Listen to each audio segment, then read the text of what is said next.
আমাদের প্রকৃত মালিকানা তো আল্লাহর, আর বাস্তবিকই তিনি আমাদের মালিক। আর এ কারণেই আমাদের উপর আবশ্যক হল একমাত্র তাঁরই ইবাদত করা, তাকে একনিষ্ঠভাবে ভালোবাসা। একথা পরম সত্য যে যদি মহামহিম আল্লাহ রাব্বুল আলামিন চান, তাহলে তিনি মুহূর্তের মধ্যেই আমাদের সকলের প্রাণ হরণ করে নিয়ে যেতে পারেন, এবং এ ব্যাপারে তিনি সম্পূর্ণরূপে সক্ষম। আমরা যে প্রতিদিনই ঘুমাই, এর অর্থ হল আমরা প্রতিদিনই মৃত্যুবরণ করি, কারণ ঘুম হল ছোট মৃত্যু।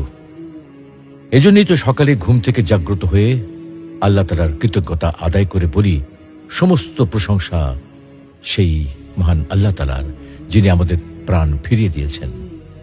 এখনো যে আমরা বেঁচে আছি, এ তো তাঁরই আদেশে, তারই অনুগ্রহে বেঁচে আছি। হে আল্লাহ, আপনাকে সাক্ষী রেখে বলছি, আমি আপনাকে ভালোবাসি। হে আল্লাহ,